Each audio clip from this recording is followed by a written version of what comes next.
Hello, hipsters and fat cats, all you Vegas mavens out there. It's franchise after dark. Kind of. It's still summer, so it's a little light out. Uh, hey, happy June, Henry. Happy June to you, Dan. It's episode 104 of the franchise, everybody. 104. And What a number. It's yeah, like what you'd what a get number. if you did the extra credit for a test. Right, an Yeah. extra 4 points. Yeah. 110%.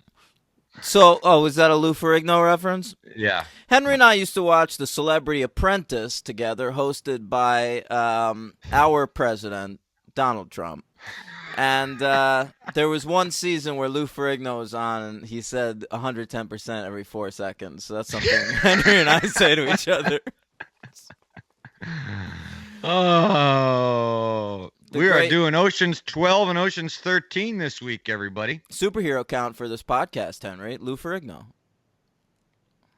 Just because we mentioned them? Yeah. Yeah, sure. Okay. Oceans 12 and Oceans 13. The much maligned Oceans 12, we're revisiting it. Oceans 13, the attempt to wrap up the franchise before they rebooted with ladies.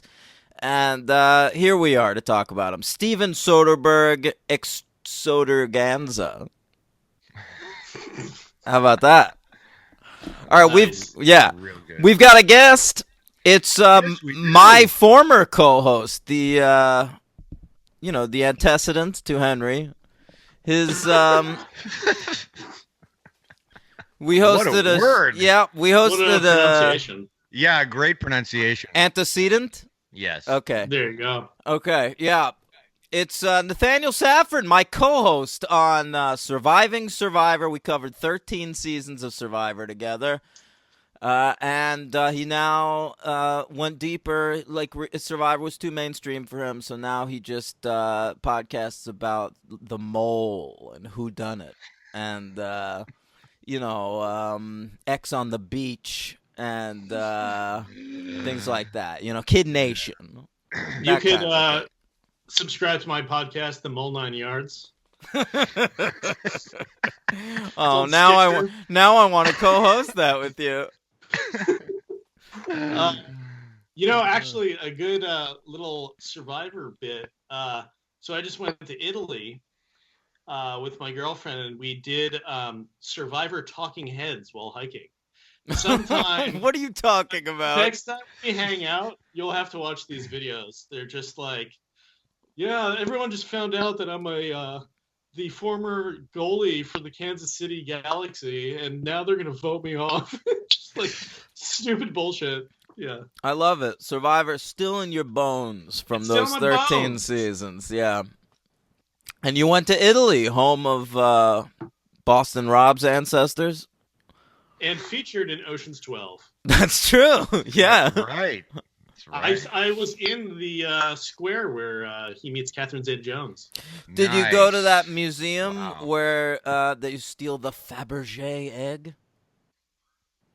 I looked it up when rewatching this, and it's not an actual museum. They just repurposed the building in Rome. I have a question. Is that building in Ocean's 13 owned by Al Pacino a real building? I don't think so. It actually looks like one of those Dubai buildings. It does look like that, but right. I don't think it's real. I feel like I'd know if there was something in Vegas that looked like that. Yeah, I think so. I think it's like CG. It looks good. Yeah, it looks real. Uh-huh. All right, here we are. We're talking Oceans. Nathaniel, he came on a long time ago, too long, for the Matrix Reloaded and Matrix Revolutions episodes, an episode much maligned for its transphobia. And, Was it really? Was it maligned? Some. And now here he is, back. We were talking on the phone probably a month or so ago. He randomly watched Ocean's 12. So I thought we'd have him on. Yeah, my girlfriend's a big fan of the Ocean's franchise, and so I loved Ocean's 11. It was one of the few movies I owned on DVD in high school. You have the And, clamshell there? This little snapback? Oh, I think so. Yeah. I think the only movies I actually owned the real DVD to, not like some bootleg bullshit, were Ocean's 11, Fight Club, and The Matrix. And so we covered The Matrix. Yeah. We could cover but Fight yeah. Club. There was that weird comic book sequel. That's right. Yeah. But yeah, I had never watched 12 or 13. Oh. And then she got me to watch it. And she actually initially was like, I don't know if she wanted to come on this or what, but she was like really excited about the idea that you guys were covering 12 and 13. And I was like, I don't know, maybe you could just like jump on the mic or something. She's like, I don't know if the first time I want to talk to Dan is about like Steven Soderbergh's filmography. It's or probably something. what she'd do anyway. Yeah, right. It'd be Yeah. a real life It's conversation. true, yeah. Yeah, I haven't met your girlfriend yet. She could come on for 8. She's a lady. That's right. Yeah. Ask That's the her. requirement. Yeah. Do you have ovaries? All right, come on for 8. Yeah. Listen, we're the world is getting more diverse, gang. We've had 3 women on. You're keeping count? It's pretty easy. 3 women. They call it the Pretty Robert easy. Altman special. Yeah. He's got a movie Yes. called 3 Women, gang. All right. Yeah. Ocean's 12. You want to talk about it? Let's do it. Yeah. man. Yeah, so this is directed by Steven Soderbergh. He's back. And it's written by a fellow named George Nolfi. Now, I don't know why Ted, what's his face? Griffin? Yeah. Ted Griffin didn't come back for any of the next Ocean's movies, which is crazy because I love the screenplay to that first one. Yeah. But here he is, George Nolfi. You know him, you love him. He directed The Adjustment Bureau. Phenomenal. Is it good? No. Oh, okay. I saw it. Yeah. Some of his other credits include the R.I.P. Paul Walker vehicle, Timeline. His timeline turned out to be pretty short, as it turned out. And he works with Damon a lot. He wrote The Bourne Yeah. Ultimatum. Right. He created a show called Allegiance, which was sort of like the network TV version of The Americans. Didn't really last. Oh. Henry, How about that finale? How about that finale? I knew it. Oh, my God. It came up. Sorry, folks. We haven't had any chance to talk about it. Yeah. Wow. Great. Yeah, great. Jesus. I don't want to say too much. It's just, hey, if you haven't watched The Americans, what the fuck are you doing with your life? Get on it. Nathaniel, No, I haven't. I'll get on it. come on. Oh, God. It's good. All right. Anyway, George Nolfi, he's our new writer. From the looks of this movie, he's a lot more convoluted. All right.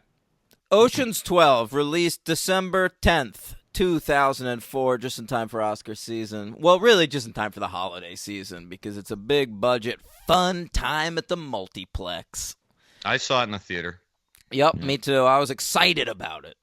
Me too. And it didn't live up to my expectations. I super didn't like Ocean's 12 when I first saw it. Mm-hmm. But I haven't seen it in years, so this is a straight-up revisit. We'll see how it went. I really liked it in the theater. And, You did? Oh, very much so. And then somebody is perfect for this what you just said about how it's the maligned one. Somebody I worked with when I worked at the Chelsea Barnes and Noble owned it. They had like a free copy. They didn't want it. They hated it. And I was like, I'll take it. I love that movie. So yeah, Did you watch I've it been much? one of the. I definitely watched it a couple times. I haven't seen it since this rewatch in years, but I've seen it a lot. Yeah, Okay. yeah, for Okay. sure. I was very familiar with it. I Like remembered from it was the Julia Roberts pretending to be Julia Roberts thing, and I hated it so much that that is all I took with me from this fucking movie. Okay. Yeah, yeah.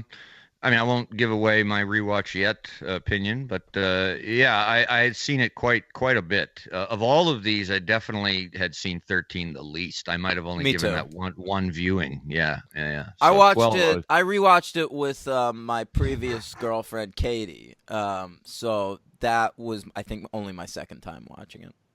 Okay. 13. Yeah, Yeah, I didn't see that in the theater. I don't know why. that's crazy. I was there, fucking opening day. Yeah, I imagine the only reason I wouldn't have in 2007 was because that was such a great year. And I remember being in the movie a lot that year, as evidenced even by my top 10 list and the honorable mention. So I probably was just like, this can wait. But I don't know why I would have thought that because I was a big fan. But In anyway. 2007, I was editing the arts section of the Hunter College newspaper, The Envoy, and I was writing a weekly column called 52 Weeks at the Movies. And it just turned out I did it in 2007, which is, for my money, the greatest year in the movies of all time. But I'm Yeah. so excited for the everybody's lists. For Yeah, Me me too. too. I revised mine a little bit. And my so 2004. Yeah. but yeah, so I like made it a point that year. I saw like 3 movies in theaters every week. Whoa. Yeah, and I wrote about them all. So, like, I am very, very familiar with the films of 2007. That was a difficult list to make. Yes, it was. Very. Yeah. But back to 2004. It's December 10th. Nathaniel is up at Binghamton University. I'm just starting there at Hunter College. We're communicating by phone a lot. Nathaniel's writing a screenplay called Chocolate Milk. We're working on it together a little bit. Then, that just setting the scene. Okay. Yeah. And then I remember that summer. I mean, in December, I went to Israel for Birthright. Birthright, and I remember you being like, "You're gonna die. You're gonna die." That's because Nadia Mazawala told me that she went there and saw a car bomb. Yeah. I mean, it does happen. I remember for a brief moment when I was living in Baltimore, I was going to maybe go. And people are like, "Oh my God, it's so dangerous." I'm like, "Do you understand that I'm leaving West to go there? I'll be fucking fine. I'll be super." I think I've known about. I was thinking while you were talking. I think I've known 8 people, 8 friends of mine who took advantage of the Birthright trip, and not a one of them wasn't warned of the same thing, and not a one of them had a bad experience. Yeah, it's great. It's like, first off, that name is like fucked up and shitty. But Right. like free trip that's like 10 days long. It's not free. Like you pay like $300, $400, but it's like 10 days. It's fucking great. And everyone just like hooks up and shit. I wouldn't mind having a Birthright trip to Ireland and Italy. That'd be amazing. I don't think it would qualify. Nathaniel, how many BJs did you get while you were in Israel on the Birthright trip? Henry, let's hear that. How many BJs theme? That one's still in production. Damn it. I unfortunately did not get a blow jibber. Any? No blow jibbers. HJ? No. What? Made out. Made out. Made out All with some ladies. Yeah. right, you were a late bloomer. All right. I know. Yeah. Let's talk about it. Budget of $110 million on this Ocean's film, the highest of the 3, because they're globe hopping. Box office of 362.7, not bad. Came in at number 14 at the box office for 2004. Did slightly worse than Troy. You think anybody that saw Troy remembers seeing it? I remember seeing it. How'd that go for you? Hey, another Brad Pitt movie, by the way. What a year for Brad Pitt. It was fucking terrible. And I remember it was one of those movie experiences where I was so upset and annoyed. Just not that I had like great expectations for it, but I mean, it wasn't that directed by, who directed that? Wolfgang Peterson? Oh, yeah, old Wolfgang. I think I'm right on that. I'm not positive. Yeah, that sounds right. And I did have some hope for it, but it was just so terrible. It was so bad, and Brad Pitt was bad, and just oh god, what a disaster that was. He's not I meant to hated it. make a sword and sandals. No, Um, it Let doesn't me work. let me Doesn't ask work. you this: how do you think it compares to Pompeii with Kit Harington?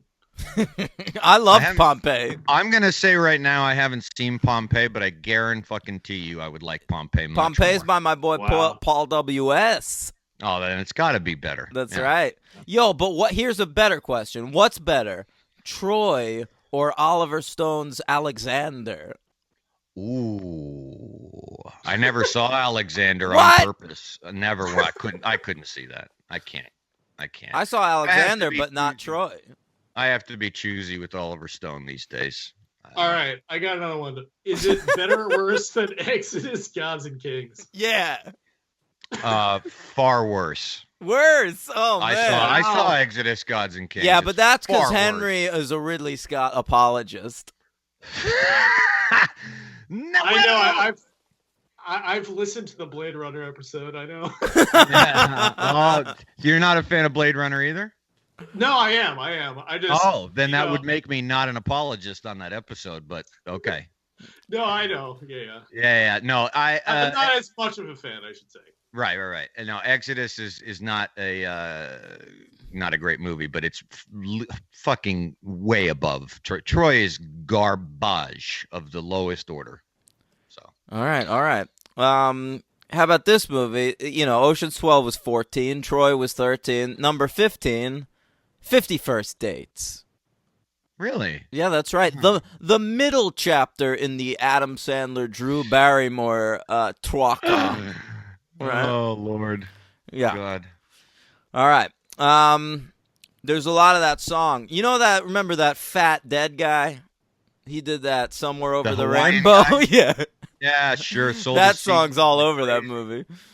Oh yeah, little Finding Forrester action too. I remember it being in that. Really? Yep. Right? Israel. Yeah, Speaking of IZ. Israel. Yeah, Yeah, Israel Awaka Laka Lakme. Maka. Yeah. Yeah. Ugh, God. He dies and has the indignity of his name being mispronounced on a podcast. I don't know if he had any more indignity than being 3,000 pounds and being photographed. on the Seriously, cover. at a certain point when you're 1,000 pounds, you should be like, I should eat less. You know what? I'm gonna go ahead and disagree. A hard disagree. I think if you're 1,000 pounds, keep going. Oh, just keep going. No, it's true. Yeah. Once you see that number 3 on there, Yeah, 300, that's when you're like, something's got to happen. Yeah. Right. But if you get past that, just keep going. when it's 4 digits, just fuck it, man. Yeah. Yeah. Caution You know to how the the wind. last podcast was maligned for transphobia? Something about you Fat brings this shaming. out in me. Yeah. Hey, no fat people allowed in the Oceans films. I'll tell you that much. I'll tell you, no fat people are fans of movies. That was our guest. All right. Listen, let's do our 2004 list. Let's do it. Nathaniel, you're the guest of Oh, honor. I started? Yeah. Yeah. Do you have any honorable mentions? No, I don't. I did not. 2004 was not a year that I particularly liked. So I'll just start with my number 10, unless you for it. guys have honorable mentions. Well, we do, or I do. But, My honorable mentions, I wrote down 12 movies and crossed out 2. And the 2 I crossed out were The Bourne Supremacy and The Brown Bunny. Okay, I wrote 14 and I crossed out 4, and the ones I took off were used to be on my top 10, but they got booted. Honorable mentions: Garden State, Garden State. Napoleon Dynamite, Collateral, and Ocean's 12. Yeah, I gotta tell you, Garden State, Napoleon Dynamite. If I was making this list in 2004 as a 17-year-old, those might be on my list. Well, that's the thing, is that they're 2 movies that I really loved at the time, and they were on my list when you and I did the lists. But looking back, they came off pretty easily. But I still wanted to mention them. Man, Garden State is watchable until Portman shows up. That Portman character is just obnoxious. See, I don't even remember the movie that well. I just The Manic yeah. Pixie Dream Girl. Yeah, shit. total Manic Yeah, Pixie yeah, Dream yeah. Girl. Yeah. Yeah. Mm-hmm. All right, Nathaniel. All number right, 10. my number 10, fucking great movie here, National Treasure. Really? Wow. I also recently watched that. Now, And, Nathaniel, coverage? how do you feel? Yeah, it's perfectly fun. How do you feel about Justin Bartha? I think I love him not as much as your guest on that episode. Jesus. Yeah. Big She was time. all about that Bartha action. But Yeah. he's good. He plays that role of like, the hacker, the tech savvy guy, in a way that I didn't find like totally infuriating. So he's good. Have you Interesting. seen Book of Secrets? Yeah, it's dog shit. See, that's how I ranked him. Henry, I think you like 2 more than 1. I think I did as well, but I did not like either of them, truly. I know, Right. I know. But I think I did. I think you're right. Yeah, I think I did rank 2 above 1. That's right. Yeah. All right. National Treasure. Henry, what is your number 10? The Bourne Supremacy. Bourne's getting in there. Damon making the list. Yeah. I have a weird list for 2004, and I'm just Mine's going. weird, I'm too. going with it. Almost Yeah. so many of mine are comedies, and I have 2 documentaries on here. Yeah. My That list is- sounds like my list. Okay. It's not a great year. It's really not. I like these movies though. Like honestly, Me too. my but- 2004 list are movies I've watched a lot. Like maybe it's the most rewatchable list. Yeah, that's an interesting point. I mind looking at mine, kind of thinking a similar thing. Yeah. Okay. All right, my number 10 is a documentary about the friendship between 2 bands, the Brian Jonestown Massacre and the Dandy Warhols, and it is called Dig. Oh, I want to watch that. Yeah, I didn't see that. It's great. All right. How Number about 9. Yep. Bourne Supremacy. Oh, Nice. Okay, Love it. Hank. Number 9 making its list debut, as was the Bourne Supremacy. The Shane Carruth movie, Primer. Yeah, I didn't see that. What's that? Tom Oh, Jane? yeah. Say again? Tom Jane in that? No, nobody's in it, man. Shane Carruth and his friends, and he took out a credit card. That one of those. Okay. And Amy Seimetz is actually his now wife. But yeah, the Primer, phenomenal movie, time travel thing, but low as fuck budget. And you might actually dig it, Nathaniel. It's really. I've seen it. I like it. Okay. Do you like it? I Yeah. forgot about it for this list. So did I. Probably I one just or two found it on movies, there. actually. Is it better You know- than National Treasure? Yeah. Okay. The one thing I had one issue with that movie, which it's maybe the only time I've ever had this issue with like a major release. I know it's low budget, It but wasn't very major, though, I have to say. Yeah, But go ahead. but like professional enough that this shouldn't be an issue. Mhm. Sound editing. Like you couldn't hear shit in that movie. Oh, that's interesting. Huh. Yeah. So badly mic'd. Yeah, like Oh. very weird. Huh. Yeah, the boom guy never worked again. No. Yeah. They sent him back in time and he stayed there. Sent him back in time to 9/11. All right. Is that on your list, Fahrenheit 9/11? No. We're not there yet. Oh, okay. Oh, spoiler. Okay. Spoiler alert for someone. Yeah. Number 9, Dan. Did you go? Primer. Yeah, My number 9 is Anchorman, the Legend of Ron Burgundy. Nice. Mm-hmm. Nice. Nice. All right, number 8. It's basically the British pretentious version of Fahrenheit 9/11, The Power of Nightmares. Oh, see, I thought you were gonna say No End in Sight. What's the Power of Nightmares? It's a Adam Curtis BBC documentary. Oh, listen to you. Wow. Yeah. and Oh. the Brit. Oh. No, it's, Oh, not, yeah. it's not on the BFI. So can't play It it. might It's be. been A We long don't time know. since we heard that. Yeah. it Yeah. might be. Yeah. All right. Henry, what's your number 8? Fahrenheit 9/11. Okay. Yeah. Not great. All right. Number 8. Oh, it's got a lot of issues, but I can't deny its importance well. Yeah, I know. At the time in my life, in the certainly, world. certainly it proved to be very important. Who can forget the 4 years John Kerry was president? I'll never forget it. It helped him. It Yeah. helped him out. The way that you guys describe Napoleon Dynamite is the way I feel about Fahrenheit 9/11. Yeah. Okay, yeah. I haven't seen it in a very long time, and we're gonna cover it. So. Oh yeah. Right. We'll see what happens then. Okay. Number 8 for me Mhm. is Team America: World Police. Very Very nice. fucking funny. Yes. Introduced to me by you, Dan. That's right. Number 7, Nathaniel. Ocean's 12. Spoiler alert. Oh, Getting very on that nice. list. All right. Okay. Yeah. All right. Number 7 for That's me. double Damon on your list, Nathaniel. I know. Yeah. Okay. True. And it was one of Double my D's. honorable mentions. Yeah, get those double D's on there. All right. My number 7 is Kill Bill Volume 2. Okay.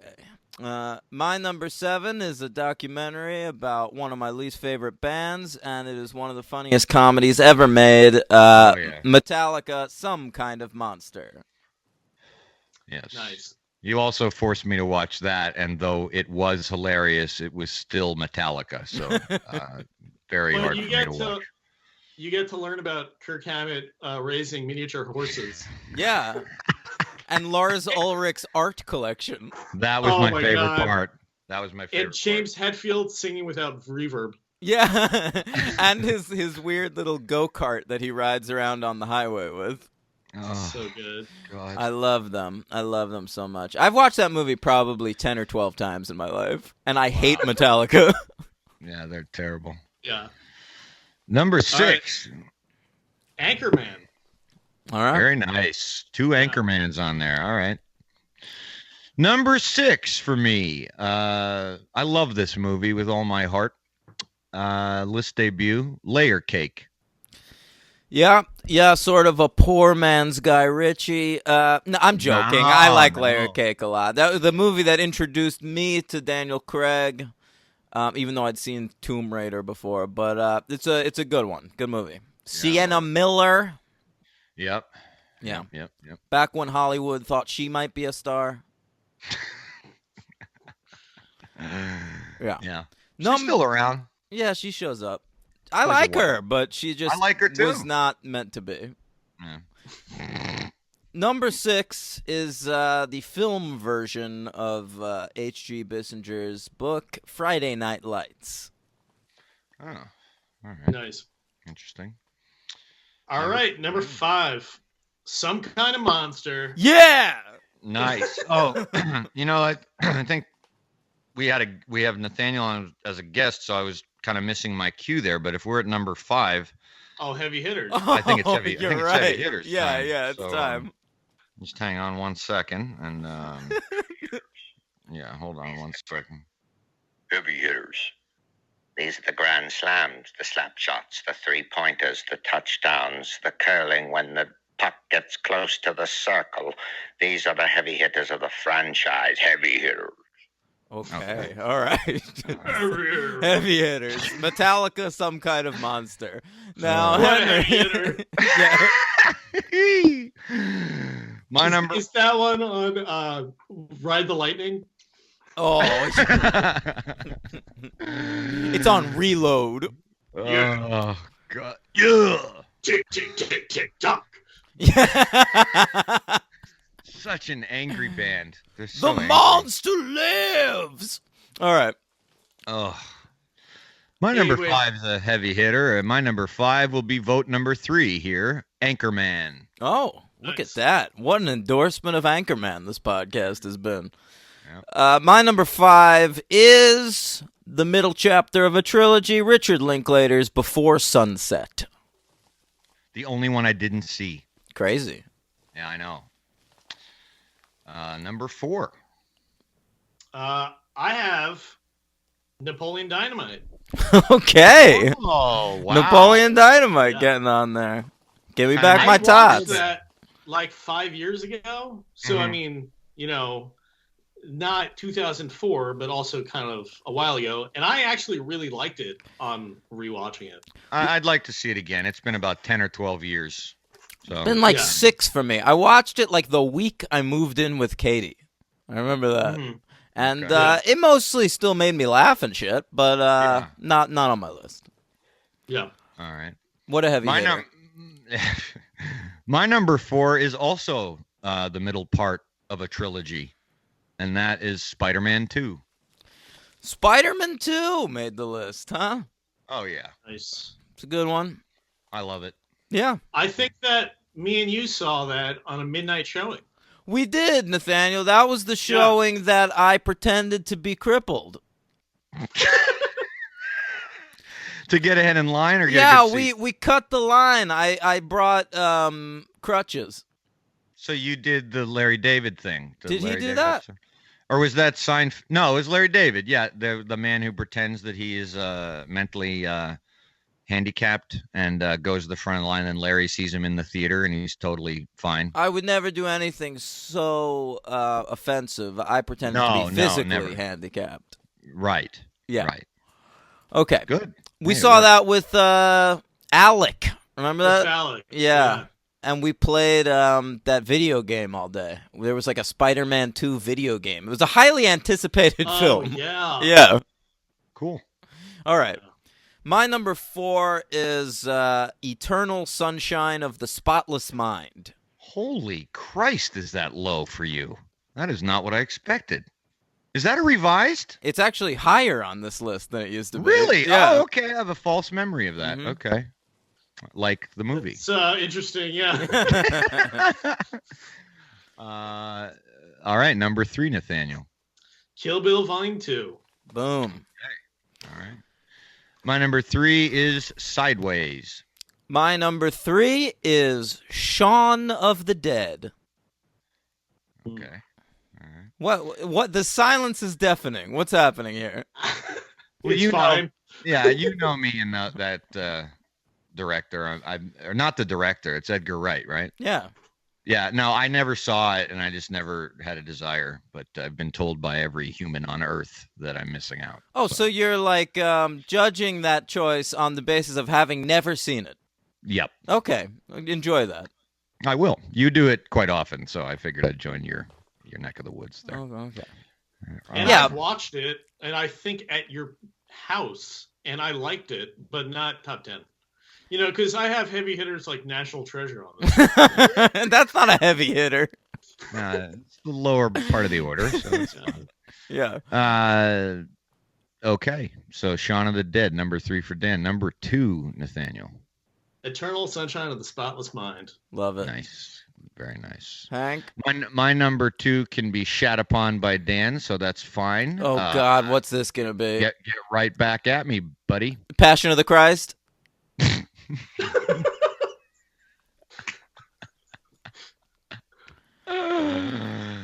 No. All right. What do you got? You probably like that more than you like this, The Aviator. No, Aviator's better. But that is a shitty movie. Okay. Sure it is. Yeah.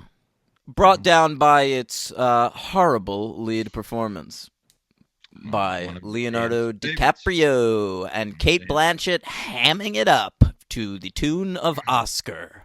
She's a All little right. tough. Yeah. I agree. I agree. Thanks. All right, my number 2 is Sideways. Okay. All right. Number 1, Nathaniel. Crash. No, I'm just kidding. I love how that wasn't even brought up even as a joke. I don't think it was this Yeah. year. What's that? I don't think it was Wasn't that this year. I think it was that I think it year. was Yes, it 05. Yeah. Oh, really? I'm not 100% sure. You might be right. I don't know. I'm looking up right now. 2004. All right. Yeah, I thought so. Well, fuck Yeah. me.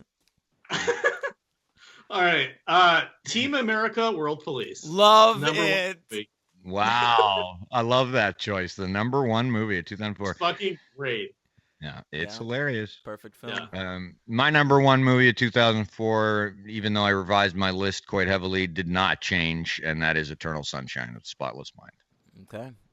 And my number 1 is one that was on both of your lists, but much lower. I mean, not much, but Kill Bill Volume 2. I figured that. Yeah. Yeah. All right. There you have it, folks. That took forever. Let's talk about Ocean's 12. All right. So it Get into it. begins 3.5 years ago, is what it says. It's a very moody opening. It's raining out in Rome or something. Some country, right? Yeah, but I think it's Italy. Yeah. Yes. All right. Yeah. You got Brad Pitt. He's coming home to a nice living situation. Catherine Zeta-Jones is there, fresh off of giving Michael Douglas cancer with her pussy. And Wow. no, Nathaniel. Echo. Nathaniel, you remember that? I like Yeah. to bring this up as much as possible. Yeah, it's been a while though. Yeah, it's, I know it came up a lot in Basic Instinct. well, of that- course. Right. Yeah. I Anyway. love the opening of this movie, by the way. Opening's great.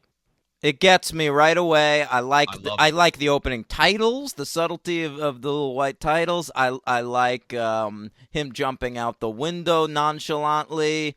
Catherine Zeta-Jones is good in the scene. In some ways, the opening scene is my favorite scene in the movie. Okay.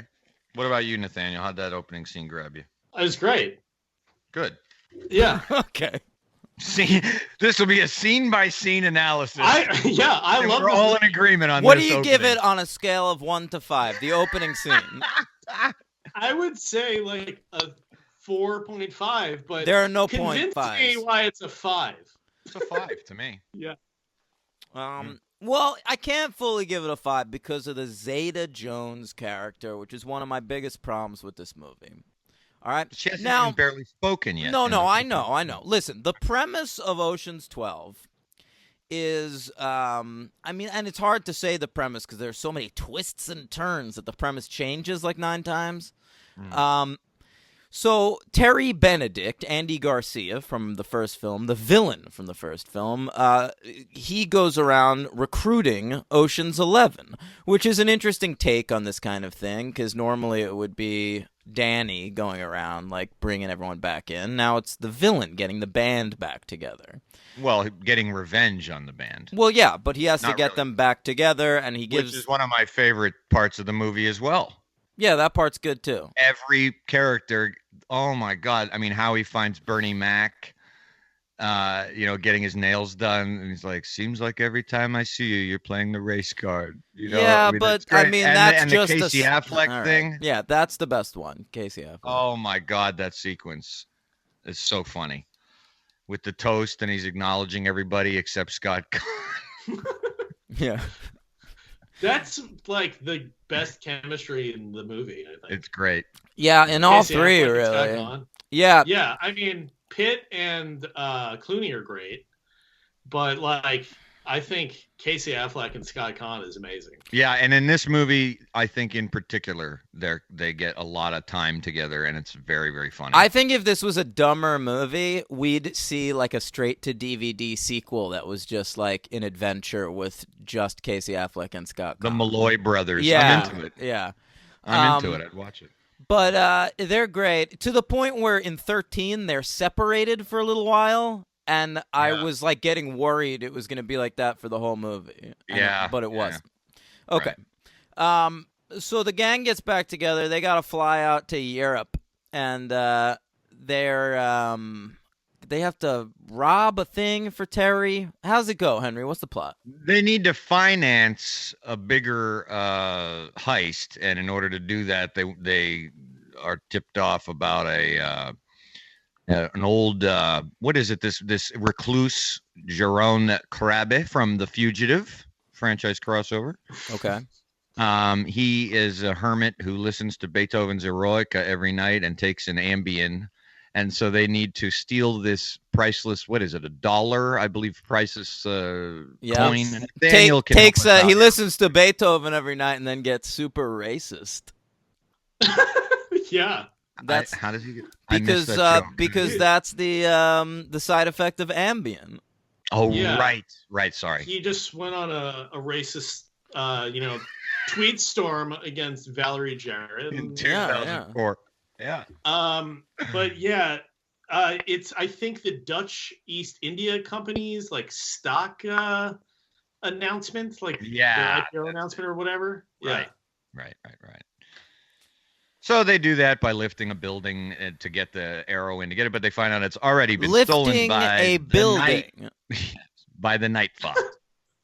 by the Night Fox. Yes. There's just too much in this movie that's too silly. And listen, Soderbergh says this is his favorite of the three. I know. And I can totally see why. Because it is the most unique. It is the most Soderbergh-y, honestly. It's the most experimental. The shots are all crazy. And it has a different look. Like every scene, he's using every fucking lens he can think of. Everything. It's like everything Soderbergh ever wanted to do in a movie, he does for like 30 seconds in this one. Okay. And that's great. It's really fun to watch, and it kind of keeps me on the edge of my seat just because of the visuals. But it's just ridiculous. And you know what it kind of reminded me of? Do either of you watch Arrested Development? Yeah. Yeah. Did you watch the first Netflix season of Arrested Development? No, No. this came up last week. No. Okay. So they made that season. They wrote it around the schedules of the cast. Like, they were all doing other shit at the same time they were doing Arrested Development. So they were like, okay, we have a couple days with Michael Cera and Jeffrey Tambor. Let's write a scene where they're around together. And that's how they wrote it. And that's how this movie felt to me. Just cobbled together from spare parts of the first one. Really? Yeah. I And don't really and to agree. be I don't honest, feel that. to I be don't honest, feel it was better than I remembered it being. But it's still, to me, the least of the three. Oh, early voting. Okay. Yeah. One thing that you brought up was that it's just like too unbelievable and there's too many dumb things like raising the building. I felt that way about 13, actually. Like, like a good example of that would be, and I know I'm kind of jumping the gun here, but the like weird thing where Casey Affleck leads some like labor revolution in Mexico. Yeah. I mean, Well, that to me seems like a better example. That made me laugh a lot, though. I mean, look, the thing.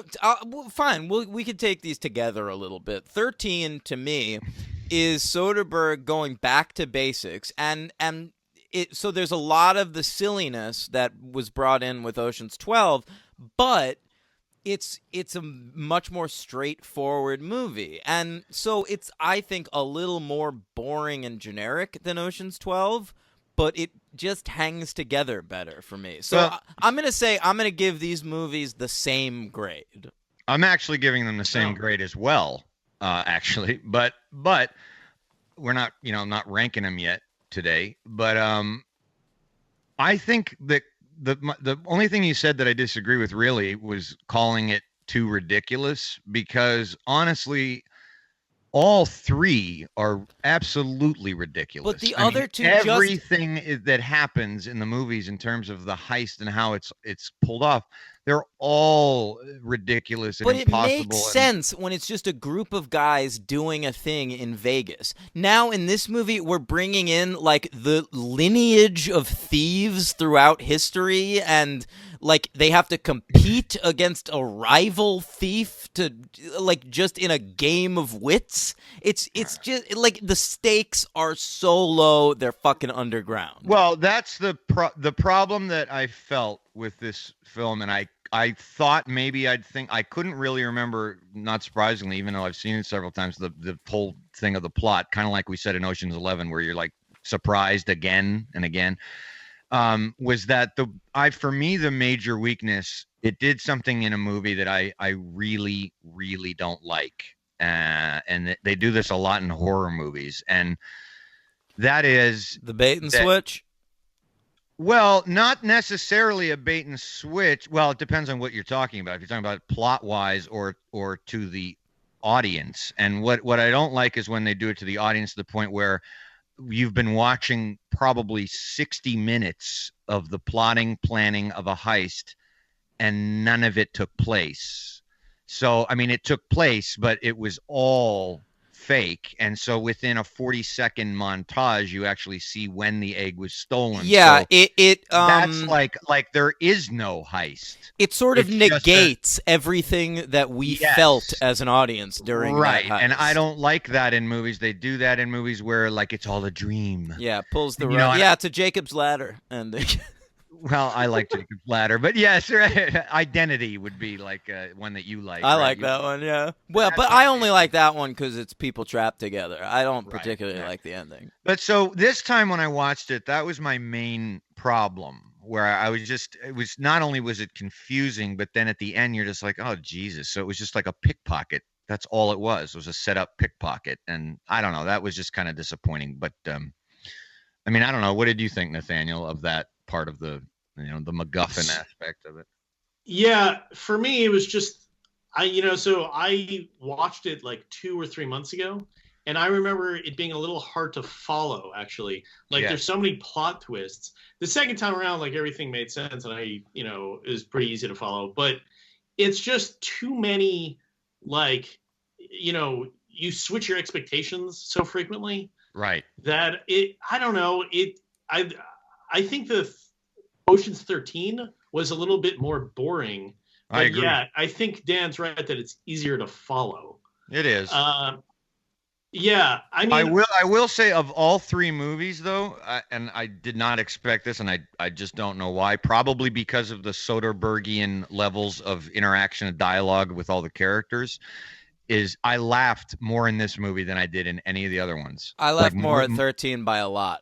Did you? Yeah. That's interesting. I was constantly laughing. There's just so many throwaway I lines think that are I funny, hated and the comedy in this movie. That's it. Well, and interestingly enough, my LVP is somebody who has a lot of scenes in this movie, but I don't think pulls off the comedy well. Is it the same as mine? I don't know. Do they have a vagina? No. Okay, it's not. Last not I Bernie Mac. I heard. So, but there's little throwaway lines like when they have Julia Roberts as Julia Roberts, and it is whatever. It's dumb. But when they're telling her how to be her, and you just hear there's a lot of like over the top stuff, but then there's like a throwaway line that Scott Conn has. He's not even on camera, and you hear him go. That one of them says, "Just smile a lot, smile," and Scott Conn goes, "That's all she does." Yeah, that's funny, but also it's just one of those jokes. Like, you get it, guys, because it's her. She's there, I know. and they're criticizing her to her face. But then you got Clooney and Pitt watching Happy Days in Italian. And Didn't like that. Didn't like Pitt walking in on Clooney crying to Oprah. I mean, it's just so fucking, it's such macho garbage. The only running joke I liked in the movie was them thinking Clooney was older than he was. I wrote it down. That's made me laugh. What about this scene with Topher Grace in the hotel room? Yeah, because Topher Grace is great, and he should have been in 13 also. I love the Topher Grace scenes in all three the first two. Yeah. Yeah. He should have been in the Rat Pack one. You could have worn a sensible sweater. That's yes. Right. Oh, listener, Nathaniel Saffron. I loved it. Right. I love that little touch. Yep. Yeah, I thought it was funny, but I'll say right now my LVP, and there are many parts where I think he's great, but in terms of the whole cast, it's so hard. I was almost going to give it to Cheadle again. Oh God. Because update. Accent ain't any better. No, it's better in the third one, though. I don't think so. It's toned down a lot in the third one. Yeah? Yeah. I don't know. But no, my LVP is Matt Damon. Listen to you, Matt Damon. Well, here's part of the problem with the Matt Damon character. Yeah. Is he is, in the first one, the beginner. Right. And then he's asked to play that same role in the second and third movies. Like, in the second and third movies, we're asked to believe that, like, he hasn't gained the fucking respect of his parents, but, like, he was a big part of, like, an insane robbery of 3 casinos in Las Vegas. Or the respect of Clooney and Pitt, who put him through that another MacGuffin scene. Yeah, where they're talking in tongues essentially. But I that did scene like I sucked. I did like the scene with him and Pitt on the airplane when he wakes up Rusty to tell him he Yeah. wants to That go. was I thought that cute. was That was funny, cute. very funny. Yeah. Hmm. Okay, I, so I just think that this movie was, I think 11 is objectively the best, but I found this one to be the most fun. And like, I it's didn't very actually think fun. the humor was that bad. I just think it's like, what this movie's setting out to be is like kind of hip and like a little meta and aware, which I'm not crazy about, but just like hip and fun and like a well shot, good looking movie. And I think But it it's hip. achieves it. It's hip like the kind of guy who uses the word hip, which is to say not. But I You mean like it's not- Travis Bickle in Taxi Driver when he looked at Nah, Harvey that's Keitel mid and he goes, seventies. I'm hip. when I'm I hip. mean No, he hip, says the word I'm hip. Yeah. when I say hip, I don't mean like, oh, it's a super cool movie that holds up in its coolness. I mean like it's almost like the type of guy who would use the word hip, in that it's supposed to just be like I don't know, like fancy cocktail hip. You know what I mean? Well, yeah, that is what it is. But to me, like the first movie, it's like you're having a fancy cocktail party, and then like some shit goes down, right? Like you gotta figure shit out. To me, in Ocean's 12, it was such a breezy little movie that it was like watching a bunch of friends at a cocktail party and nothing happens. Like they just have pleasant conversation all night, then go home. Well, what's your beef with Jones here? Who's Jones? Catherine Zeta-Jones. Oh, right. C8. Yeah. Listen, you're asking me to believe that this character, a woman, this is a real character in the universe of this movie. Mm-hmm. Brad Pitt, one of the greatest thieves in the world, fell in love with her. Okay? She is the number one, like, thief finder on the globe. For Europol, right? Yeah. And also, her father is a legendary thief who she's never met before. She doesn't know he's the thief. Okay. I'm just saying. All right. That Okay. to me, that passes the sniff test to you? I'm not really looking to pass for the movie to pass a sniff test, man. I mean, it's got a fucking holographic. You can give me Fabergé 2 of those things, but all 3? Well, they did, they made they actually said, Catherine Zeta-Jones said that she knew it was him, like while they were dating. I Knew mean, Brad Pitt. I was don't the remember thief. that. Yeah. Right, true. Yeah. all right. So why do you? But Dan, Pitt I'm fell interested- in love with her. Of all the people that he's grifted in his life, he fell in love with her. It's Catherine Zeta-Jones. Catherine Zeta-Jones. Okay, so the greatest thief finder in the world looks like Catherine Zeta-Jones. Maybe. Listen, Michael Douglas fell in love with her, and her vagina gave him cancer. That's how powerful it is. Yeah. Yeah. It's the Welsh magic. Look, I got nothing against Catherine Zeta-Jones. I think she's good in this movie. You but do? I do. Oh. I just don't buy the fucking character. Oh, then I misinterpreted. I think also. I'm not shitting on the performance. Your preliminary LVP. No, she's not my LVP. Oh, okay. Is it Roberts? Yeah, Julia Roberts. So it's the LVP that I didn't give an LVP to last in Ocean's 11, but had a lot of problems with. Well, I defended her in Ocean's did. 11, but in Ocean's 12, she's asked to do comedy pretty much her entire time on screen. And boy, oh boy. I feel like she just asked to be exasperated all the time. Yeah, it's true. Yeah, but I agree. She's not. I mean, yeah, she's a weak link. Yeah. All right. Well, what's your just real quick, Dan? I'm interested because this is something I wanted to ask, and I wanted to know this. What is your and Nathaniel too? Open to the panel here.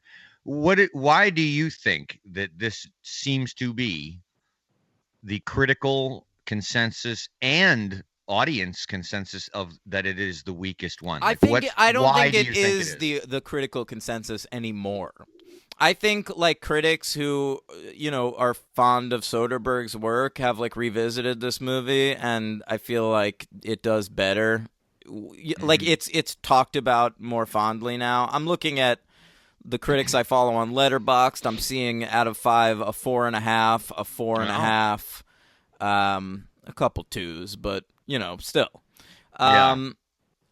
I think it's one of these movies that just seems like it was more fun to make than it is to watch. Okay. Yeah. I'm Like sure it, was like very Grown fun to Ups make. too. Please tell me you think this is better than Grown I Ups think 2. I never saw Grown Ups 2, but to me, Okay. Grown Ups 2 is probably like this is the Steven Soderbergh Grown Ups 2. Okay. Yeah. All right. What about you, Nathaniel? I think I was actually surprised because I watched this like 2.5 months ago or something like that, and like I was amazed at how much I enjoyed it rewatching it after just like a short period of time. Right. Yeah, I really like this one, and spoiler alert, I like it more than 13. That's not a spoiler. I think you've I implied mean, you could that. tell. Yeah. No, I mean, I think that's fair. I think it's absolutely fair. I probably like it more than 13 as well. Although I am, like I said, giving them the same ranking, as is Dan, I assume. So do you want to come to that, or we want to Sure, come to that? we can do that. Look, I went into this movie assuming I would give it a 2. Jeez. And Okay. and it was more fun than I remembered it being. The Julia Roberts section, look, we didn't talk enough about that, to be honest. There's a running joke in the movie that Julia Roberts' character Tess looks exactly like Julia Roberts.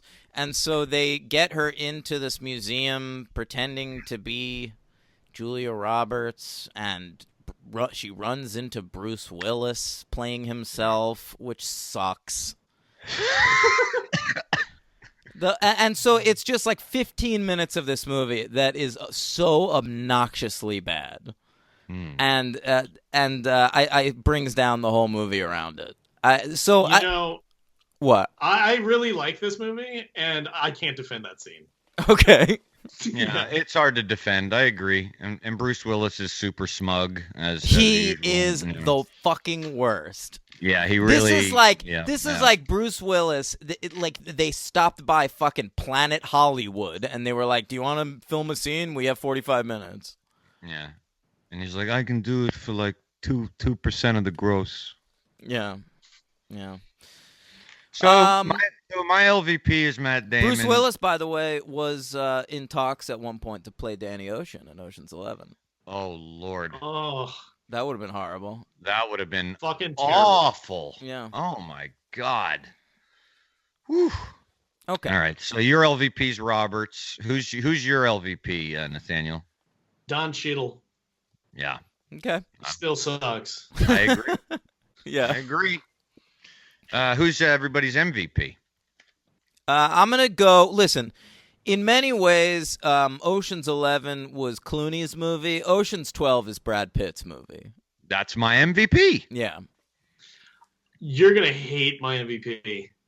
It's not Julia Roberts. It's the fucking French dude, Vincent Cassel. I don't hate that at all. We didn't talk enough about him either. We didn't talk about him at all. He's great. Vincent Cassel is the sort of rival thief, and The Night Fox. Yeah. The Night Fox. And I just I remember hating that character the first time I saw this movie, and at this point I liked him enough that when he showed up briefly in 13, I was happy to see him. Mm-hmm. Yeah. Mm-hmm. Yeah. No, that's a good call, man, Nathaniel. I like that. Yeah, he is the Frenchest actor. He's almost as French as Joseph Gordon-Levitt in The Walk. Oh, remember that great French accent? Yeah, it was amazing. Who could forget all of Joseph Gordon-Levitt's many voices? Never me. Did not get either of us started on Joseph Gordon-Levitt. JGL, baby. Get into it, buddy. Do you remember? I think we've already done this on a podcast. Really? We shat. Yeah, I think on Surviving Survivor we shat on Joseph Gordon-Levitt for like 20 minutes one time. Yeah, Well, he's definitely been makes shat sense. on here before. I Yeah. fucking hate that guy. Yeah, I'm not a fan. Here's a fun fact Fair. about Vincent Cassell. He's divorced from Monica Bellucci. I know that. Did you know that? Oh, sweet. Of course. Yeah, Of our course. friend See, Svee's she's dream available. woman. Yeah. Ah, yeah, that's right. I remember that from the last time Nathaniel was on. Every time. It's, it's about Svee loving Monica Bellucci. Man. Yeah. But yeah, this is Pitt's movie. I agree. He was the clear MVP for me. He's just fucking owns it. He's hilarious. And he's got a lot of scenes in this movie. And yeah, all right. So star rating, everybody. It's a 3. I was torn between a high 3 and a low 4. I'm gonna give it a 4. You I'm and giving your it- high 3s, low I'm giving it a 4s. 4. Okay. It's a 4. Thank you. And thank you, Henry, for no ties in the MVPs and LVPs. You're welcome. I'm making a conscious effort to not do that anymore. I appreciate that. At least for a while. Yeah, it's a 4 for me. Definitely. I thought Nathaniel might go 4 or 5, man. No. It's for sure not a 5. But a 4. Yeah. Yeah, it's a 4. Yeah. Okay. And that's good. We're wrapping up, and I do have a small, very small superhero count. For this Okay. movie. What superhero did Eddie Izzard play? He's one of them. Is he? Yeah, but you have to wait a second. Okay, because okay. It's time for. Oh, right.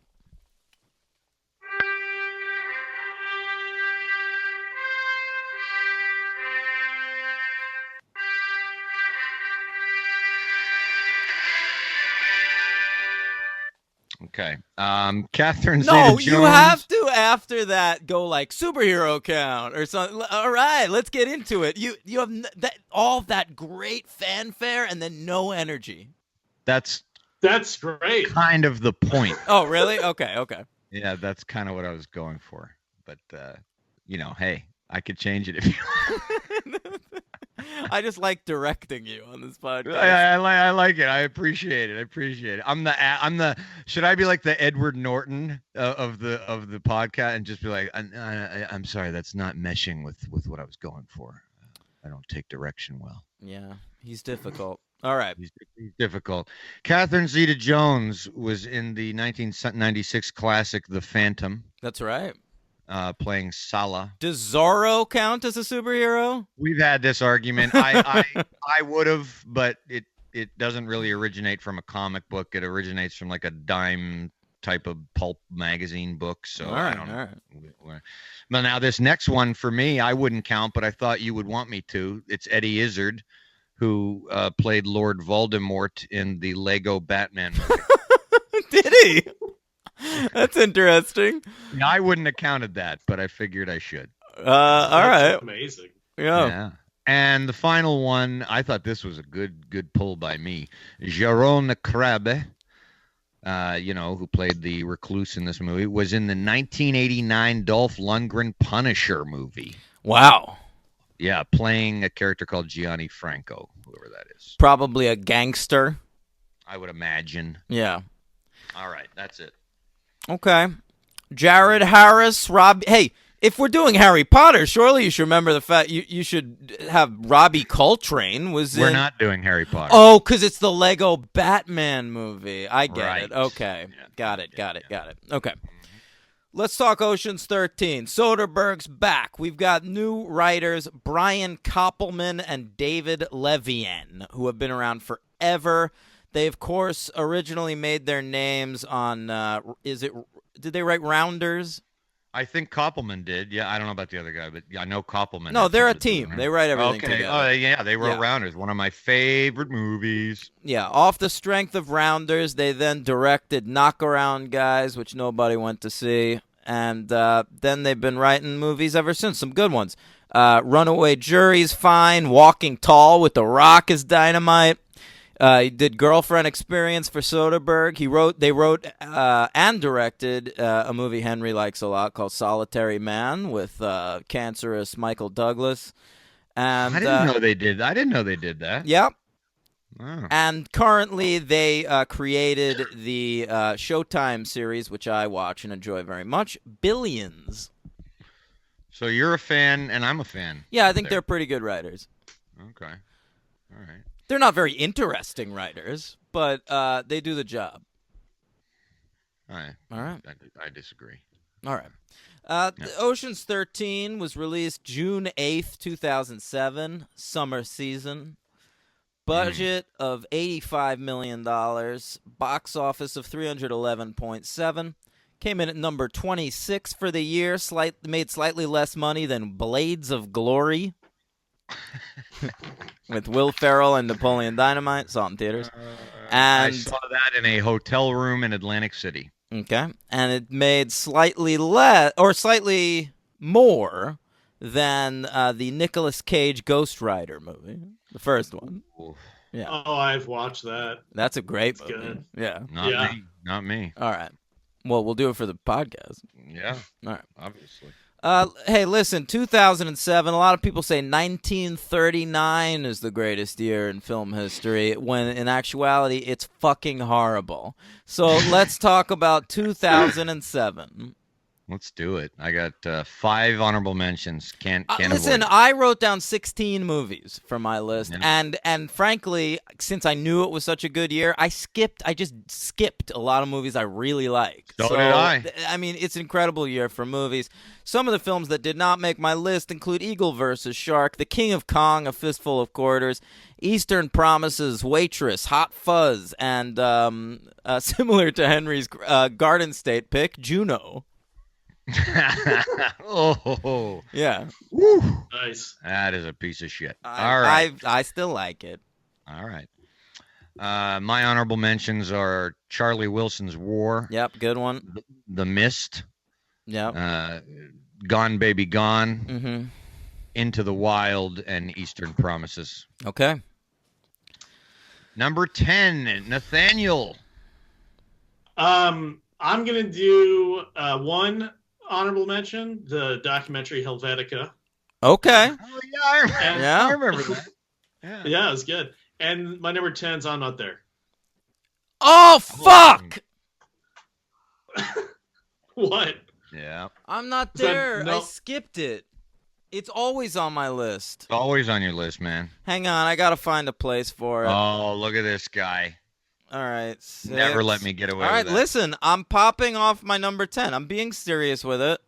All right. And my number 10 was super bad. I don't feel good about it. Okay. All right. Yeah. All right. All right. Fuck. All right, Henry. Well, so what's your number so, 10? Yeah, you just went, so I'll go last this time. Wait, Number I didn't 10 say my number 10 because I knocked off Superbad. What's your number 10? Oh, I'm sorry. I thought it was going to be that one then. No. Okay, my number 10 is Knocked Up. Okay, yeah. With Superbad no longer on my list, and I'm not there, plugged in somewhere, my number 9 moves back to my number 10, and that is The Assassination of Jesse James by the coward Robert Ford. Superb. Mm-hmm. Nice. Nathaniel. Oh, I'm up. The King of Kong, A Fistful of Quarters. Love that fucking movie. Yeah. That shit's been on my list as long as I can remember, since 2007, and now I didn't have room for it. I love that movie, though. Henry, what's your number 9? My number 9 is one of your favorites making its list debut, but I figured every time I do this year, I'm just going to keep switching stuff out. It's that good a year. Sunshine. Oh, sure. I mean, really, all the movies that came out this year? I love that movie, and I watched it again recently, and I love that movie. Okay. I can't help it. Oh, It ain't the only one you're gonna have an issue with. So. Oh, great. Can't wait. All right, my number 9 is Gone Baby Gone. Great movie. Sweet. Mm-hmm. My number 8 is The Mist. Fucking Great. great. Yeah, that ending. Oh, yeah! Oh, boy, it is a punch in the gut. I love it. yeah. My number 8 is Michael Clayton. Oh, yeah, that's the other one, huh? Uh-huh. Yeah, that's boring. No. There's a better George Clooney movie from that year, and it's called Ocean's 13.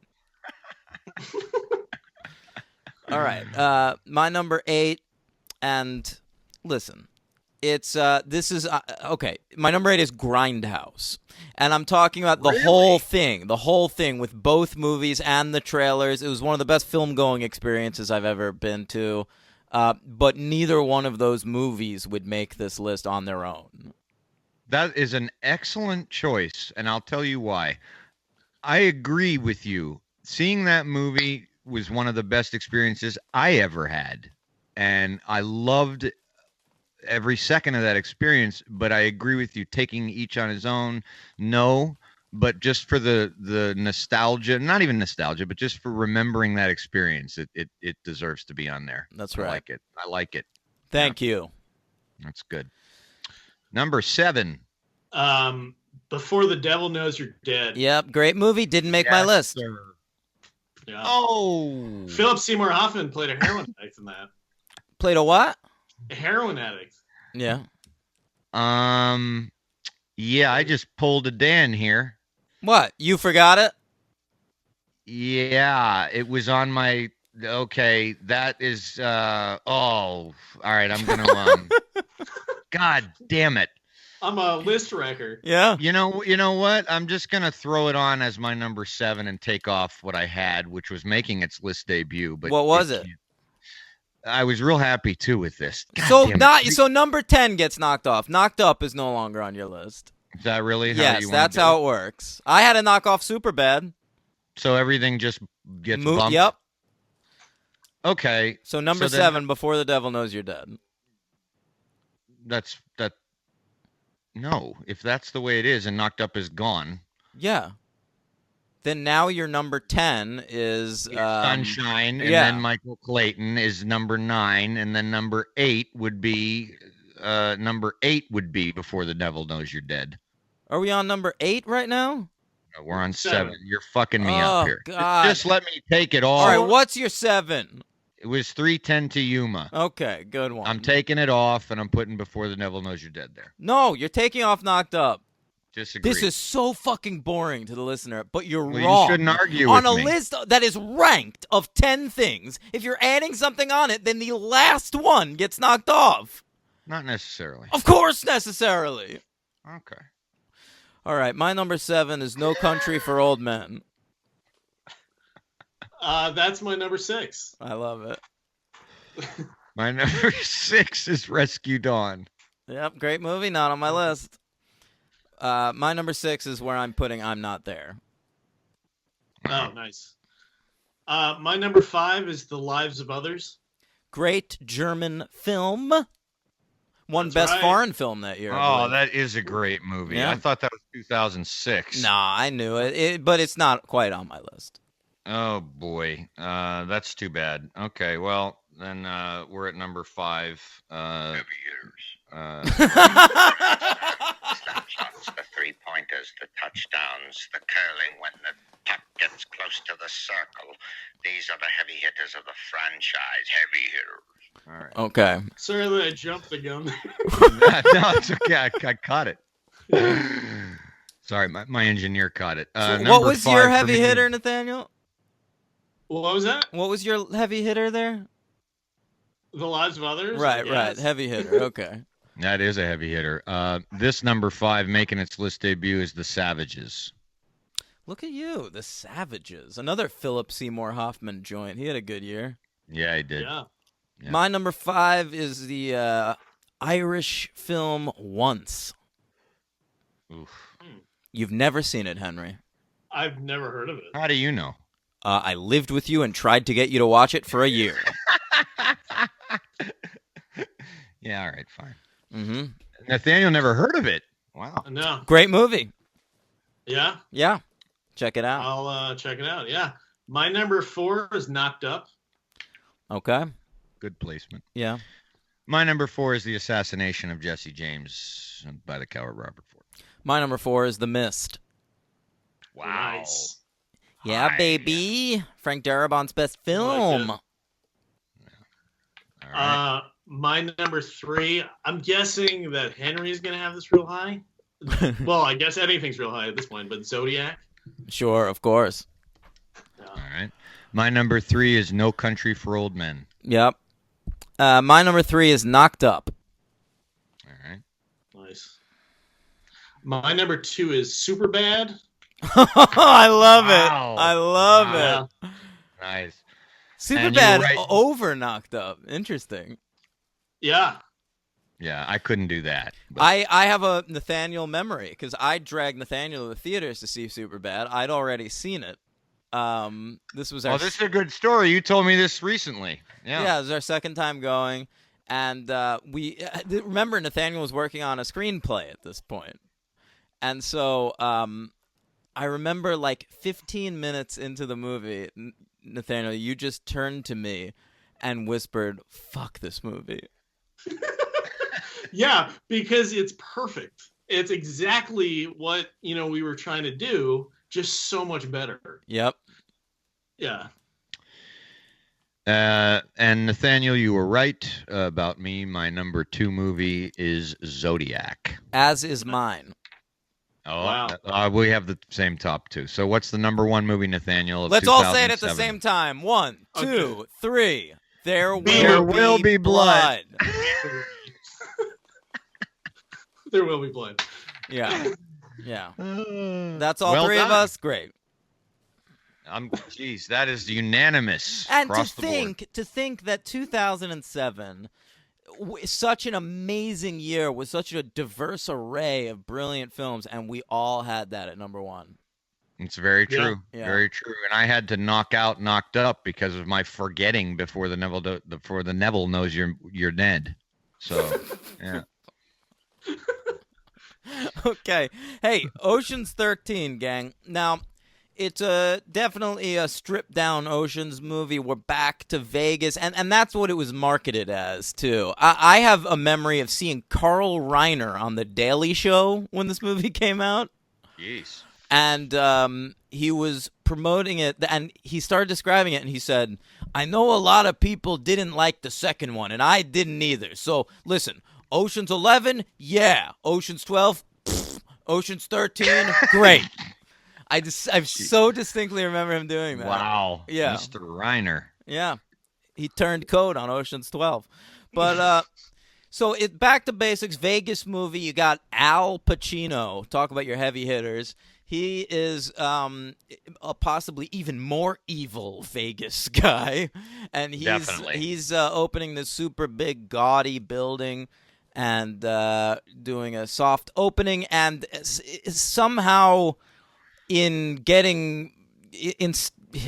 anyway, he kind of gives Elliot Gould's character a heart attack. Yeah. Yeah. I mean, he takes away his fortune from making this hotel and signs him off the board, and that would induce somebody to that stage, I think. I mean, he's going to throw him off a building, which Yeah, I believe he's that gonna character kill would have him. done. Yeah. Go I ahead. love his glasses. Elliot Gould's glasses. Yeah, they're dynamite. They're the glasses that Larry David's dad has in Definitely. Yeah. Also, another curb note, this features Funkhauser. That's Yep. right. As Matt Damon's father. Amazing. Right. Yeah. Yep. Now, I thought, after, not showing you Matt Damon's father in the first 2 movies, I was waiting for his father to turn out to be some kind of fucking massive star or something, like Russell Crowe or some shit. Right. And I love that it was fucking Funkhauser from Curb Your Enthusiasm. There he is. Great. So good. Yeah. Yeah.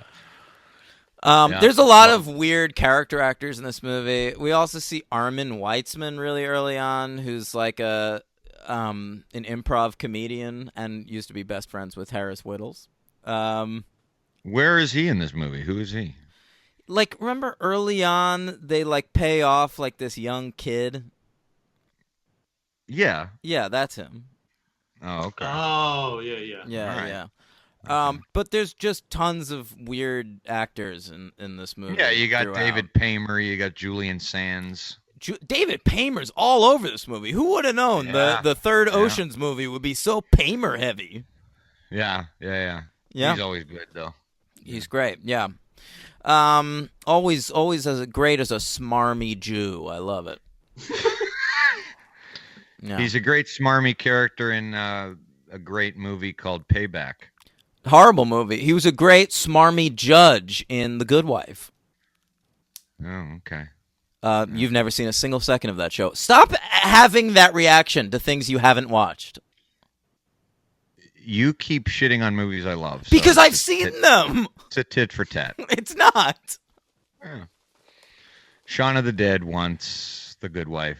All things you have never seen a single second of. That's very true. Uh-huh. So sorry. Yeah, it's okay. Yeah. Anyway. Friends again. Friends again, yeah. Little Shake lovers on quarrel it. here. Yeah. Henry. Yeah. So they want to destroy the opening of this guy's casino, and so they sort of play Robin Hood in this film by like trying to get a lot of people on like opening weekend to like win a ton of their money. This is true. Yeah. And if I understood it correctly, which I don't know if I did, they're also not in it at all. I mean, they're in it to help Elliot Gould and kick ass, but they're not really in it for any money of their own. Am I correct? No, that's why I called them a Robin Hood. Yeah, because they don't even get anything at the end, although I do have a question about those diamonds. It seems like that's unresolved. They don't take them. They just blow them up. No, they don't. They blow them up. They take the vault by helicopter. Oh, that's right. Yeah. They steal them, and you never know what they did with them, if they kept them, sold them, whatever. They pull them out with a helicopter. Oh, so they take them. Little strange, though, that there's no reference to that at all at the end. Yeah. Because they make Andy Garcia, they take his share of the profit and give it to charity. Yeah, they're not going to help Andy Garcia. No, but the diamonds are just, I know they're forever, but they're gone. Throw your diamonds in the sky if you feel the vibe. Nathaniel, you listen to Ye yet? Oh yeah. Do you not like it? I don't. I think it's great. I like that song. Ghost Town? Yeah, that's the Yeah. best one for sure. And Yikes is all right. I think the first track is great. Where it's just like spoken word. Yeah, he's yeah. talking about, his mental issues. I don't know. I'm a little disappointed. He set a high bar, and I don't feel like he really. Yeah, but it's a 23-minute album. Yeah. Yeah. Henry, what do you think of it? For the listeners out there, just to inform the listeners that Henry has no idea what is going on right now. The new Kanye West album came out this week. Oh, okay. All right. Yeah. Didn't hear it. Yeah, well, you can just say you hated it since you've never heard it. Oh, right. 1 star. Okay. It's not an unpopular opinion.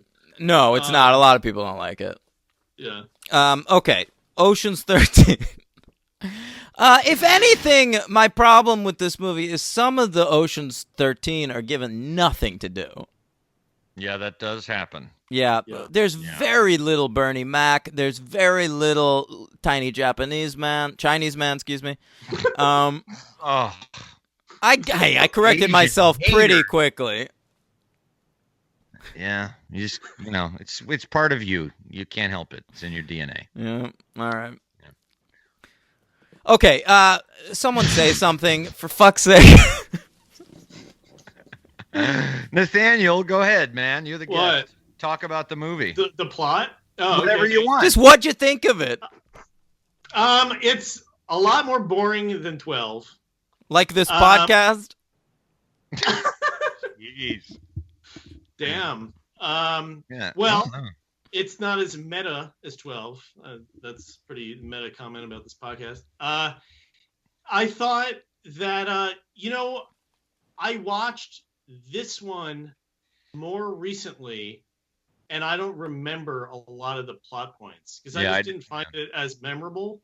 I thought Al Pacino was fucking great in it, and that, I think he's a slight improvement over Andy Garcia, who I already thought was pretty good. Well, he's full on hoo-ah in this movie. Yeah, he really Which is fine because he's playing a villain. Yeah. Yeah. It's an early Al Pacino performance with his dentures too. I noticed. Oh my God, yeah, he looks mad righteous kill in this movie. Yeah, they are flying out. Yeah. They are flying. And I fucking hated the Matt Damon with the prosthetic nose. Oh my God, dude. scene. I loved that the first time I saw this movie, and It's so bad. it's really bad and kind of weird. So he has to seduce Ellen Barkin, a woman who once seduced Henry, and Henry turned her down. Okay. We'll get to it. And so he has to seduce Ellen Barkin. So if this is the movie where he finally gets like the respect of his father, shouldn't he actually like successfully seduce this woman? Instead, he puts on some kind of weird pheromone cologne on his neck, which has like superpowers or some shit. Right. And Spanish fly bullshit. Oh, it so bad. is weird and gross. Yeah. Yeah. Pretty And like bizarre. post Cosby, that shit would never happen. I mean, it is uncomfortable. Ocean's 13 is not a film for the Time's Up era. The time was not yet up. Yeah. No, agreed. Yeah. Yeah. Yeah, the seduction sequence too, the way it's edited, like it would work if it was like a quick scene and it was like once, but they keep coming back to it and it keeps interrupting the flow. Well, it goes on because he has to like keep Ellen Barkin distracted for the Right. entire night while they're doing this. And so it's just like all these like comedy scenes of like Ellen Barkin wanting to fuck Matt Damon wearing a big nose. Yeah, it's true. It does not work. Although, so- although when he tries to take a drink with the nose, That's that's funny. Yeah, Yeah. that made me I laugh. understand the nose. Like, if you have this pheromone spray shit, Well, why do you need- he had already set up the nose Yeah, as he like wanted the to. valet character he was doing. oh, I see. And Yeah. he wanted to use the prosthetic. Remember, he keeps saying how the nose helps, and And that his made me father laugh says too. he Does shouldn't. it play? Right? Does it play? Yeah. And you can hear him talking to Funkhauser, saying that it won't play, and Yeah. you know, I didn't mind it that much, but you know, I mean, it's a strange one, this movie, because it's like a weird hybrid to me of like wanting to go back to the basics of the first one, but wanting to have the funny repartee and goofiness of the second one.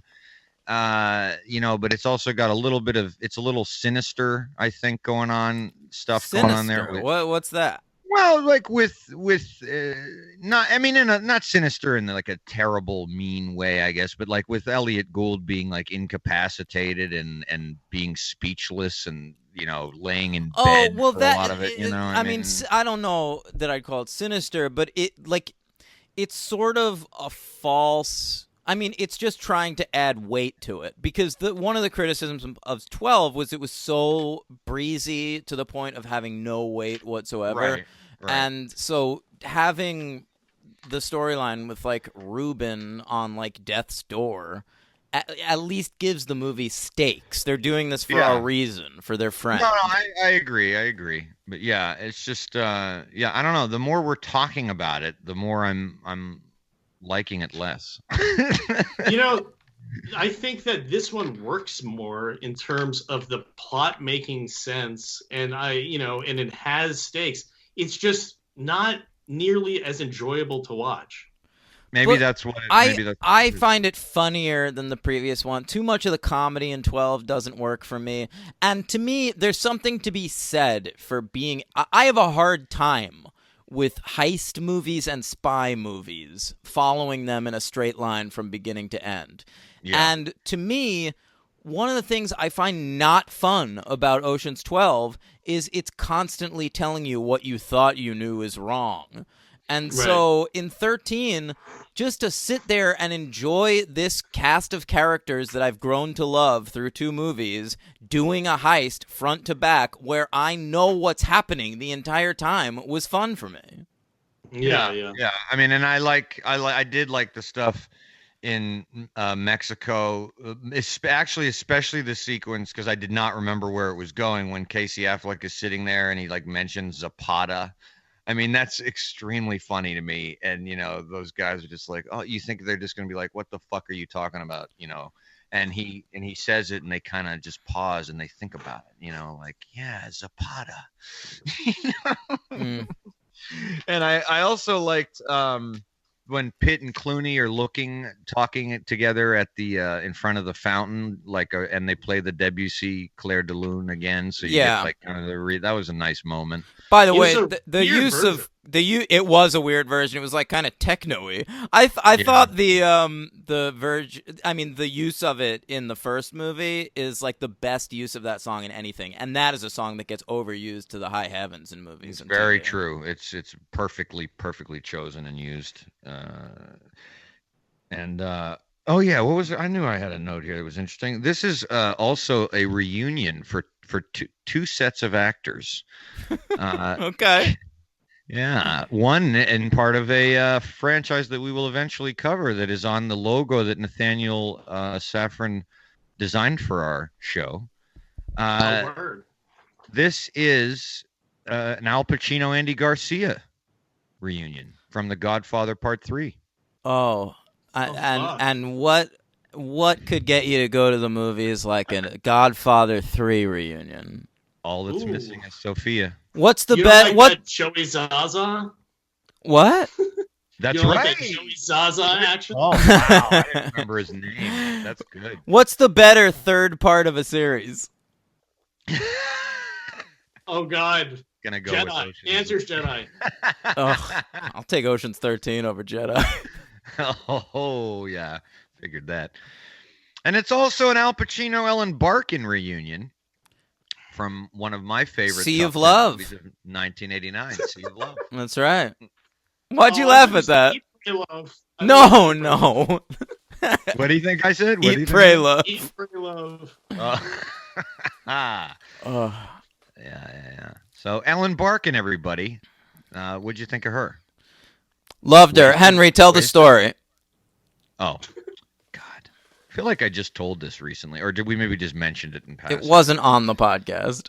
No, it was, but it wasn't the full thing. Anyway, all right. So, probably in 2007, I was. The year of Ocean's 13. Yeah, right. I was at the Chelsea Barnes & Noble doing some bullshit. What did we call that shit when we were like reading to make sure everything was in order? I can't even remember that. Oh, yeah. I'm so It happy does I don't remember the terms for shit Me like that. too. Yeah. Me too. Sweeping? Anyway. Is it sweeping? Sweeping, maybe Yeah. it was sweeping, yeah. So I'm sweeping a DVD section, and this guy comes up to me and asks me for help, look for some DVDs, and so I'm helping him.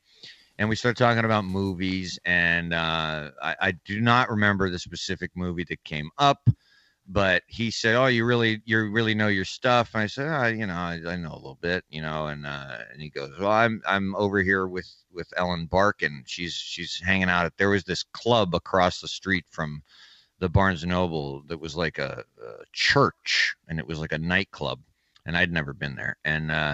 And he said, "See, are you a fan of hers?" She came up somehow in the conversation, and I said, "Yeah." I said, "See," I said, "Yes, I'm a fan.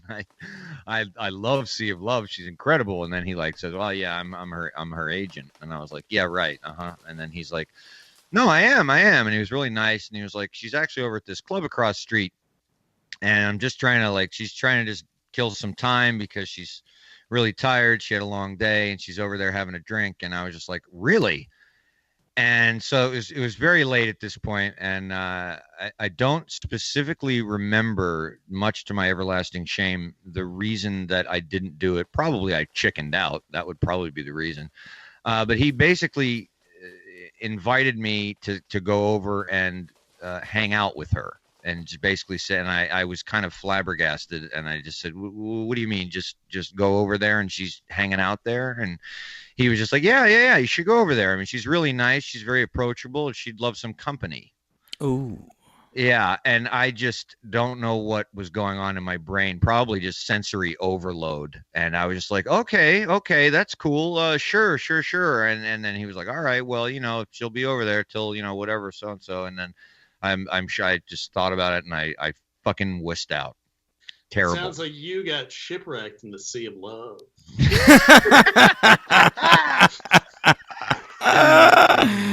Nice. Oh boy, is that dynamite! All right, that was so Napoleon Dynamite. you missed out on that one.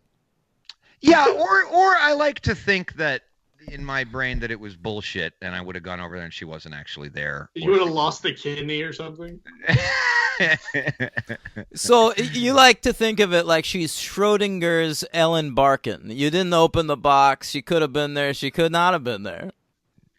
Right. I might have missed absolutely nothing. That's how I need to think about that night. How else could you possibly think of that night if you did that? Yeah. So, all right, my little Ellen Barkin story. Nathaniel, if you could bang Ellen Barkin, would you? Yeah. She looks good in this movie. She's over 50 in this movie. Yeah, and that's the year, like you said. I didn't even think about that she must have just finished this movie. So yeah, she was. So we know exactly what she would look like. Yeah. Oh God. Mm-hmm. Yeah. Yeah. In a low cut dress. You don't know I that. don't know if I was gonna do it though. I'd put on some prosthetic nose. Yeah, you got to get some Spanish fly. Yeah, exactly. That's true. I wasn't equipped. Yeah. No. Well, I was equipped, but okay. All right. One thing that we didn't mention in these movies is I fucking love like the dumb names they come up for heist maneuvers.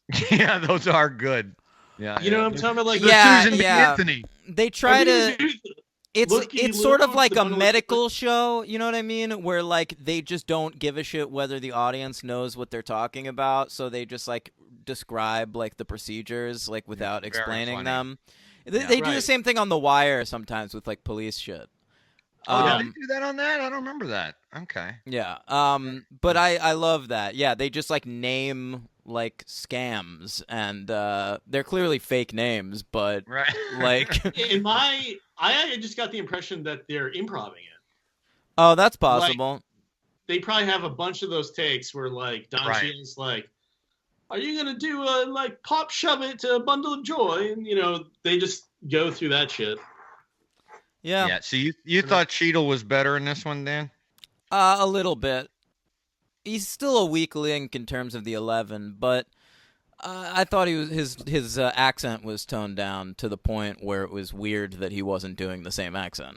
But okay. What do you think of him dressing up like that motorcyclist? That scene is ridiculous, but I found it funny. I found them changing the faces on the computer really funny. That was funny. I like that. Casey Affleck's adjusting Scott Conn. Yeah. I'm gonna make you taller. Don't you want to be taller?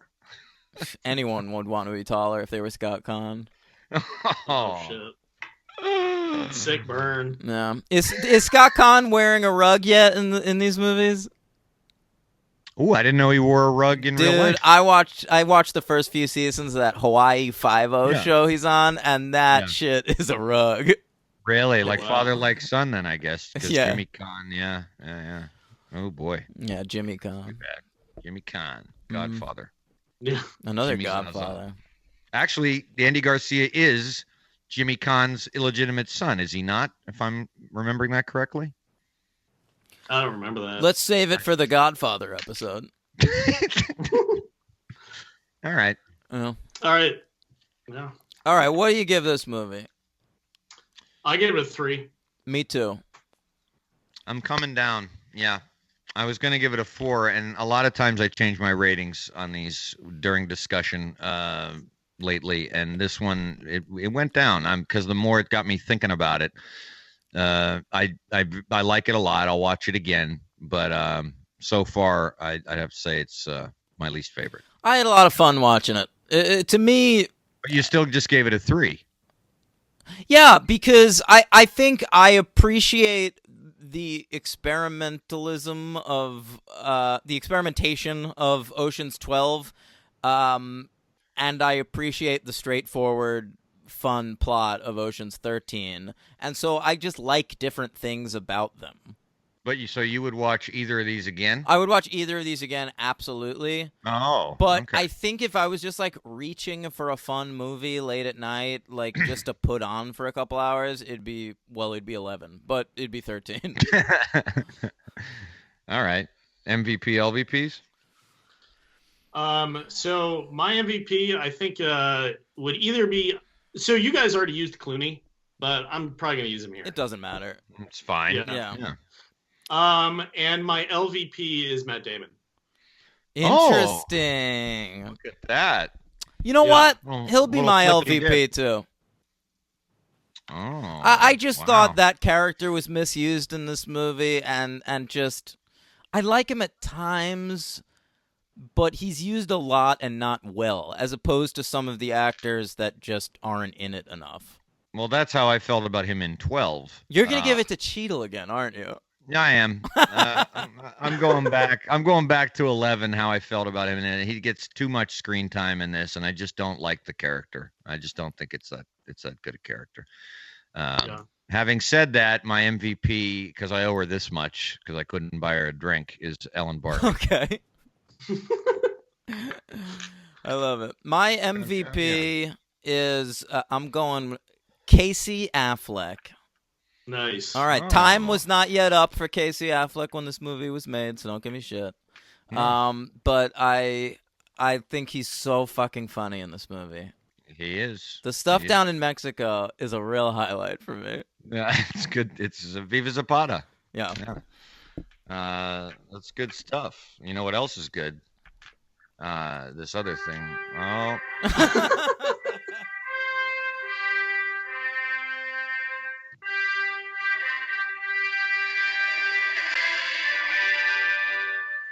So we have David Paymer. I do like it now.